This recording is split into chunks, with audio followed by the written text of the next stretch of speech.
અયોધ્યામાં શ્રાવણ સોમવારે ભક્તોએ સરયુ નદીના ઘાટ પર પાવન ડૂબકી લગાવી.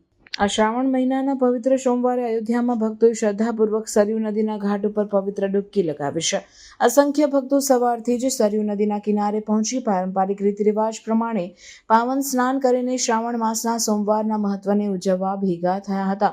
શ્રાવણ માસ હિન્દુ ધર્મમાં ભગવાન શિવની પૂજાને લઈને અતિ વિશેષ ગણાય છે અને ખાસ કરીને પવિત્ર ડૂબકી તથા શ્રાવણ સોમવારે ફરજ પ્રમાણે ઉપવાસ અને પૂજન કરવામાં આવે છે. આ પ્રસંગે અયોધ્યાના વિવિધ ઘાટો પર વધુ ભક્તિ લાગણી અને ધાર્મિક ઉત્સાહ જોવા મળ્યો. ભક્તોએ ભગવાન શિવનું જલાભિષેક કર્યું. મંત્રોચ્ચાર અને ભજન કીર્તન રીતે વાતાવરણ દિવ્ય અને કૃપા પ્રભાવક બન્યું.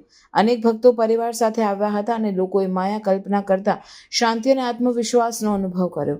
અયોધ્યાની સરયુ નદી પૌરાણિક અને ધાર્મિક દ્રષ્ટિએ પણ અત્યંત મહત્વ ધરાવે છે.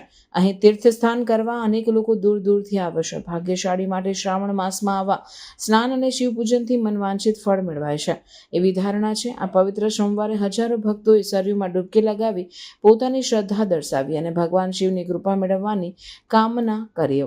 શહેરના ઘાટોમાં પુષ્પ અને દીવો પણ છાયવામાં હતા અને રાયમ ધૂન અને શિવ સ્તુતિના મંત્રો વડે સમગ્ર વાતાવરણ ધાર્મિક બની ગયું હતું.